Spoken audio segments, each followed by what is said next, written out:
बिस्मिल्लाहिर्रहमानिर्रहीम 5 फरवरी कश्मीरियों के लिए यौम यकजहती का दिन। हम उन कश्मीरी भाई बहनों के साथ हैं जिन्होंने अपनी आज़ादी के लिए जंग लड़ी है, और हम उन कश्मीरियों को और इंटरनेशनल कम्युनिटी को बताना चाहते हैं कि पाकिस्तान जो है, पाकिस्तान की आवाम जो है वो कश्मीरियों के साथ है। जो कश्मीरियों के साथ जो जुल्म हो रहा है उनके साथ हैं, और इंशाअल्लाह ताला उस वक्त तक उनका साथ देंगे जब तक कश्मीर पाकिस्तान नहीं बनता।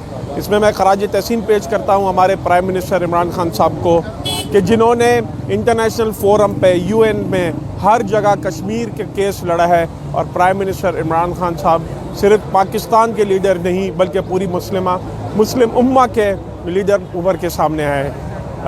आज इस सिलसिले में इधर इंसाफ हाउस से मज़ार कायद तक की एक रैली का इनेकाद किया जा रहा है, और हम ये बताना चाहते हैं, कराची की आवाम ये बताना चाहती है कि पाकिस्तान तहरीक इंसाफ कश्मीरियों के साथ खड़ी है, और इमरान खान का जो विज़न है वो हम आगे लेके चलेंगे।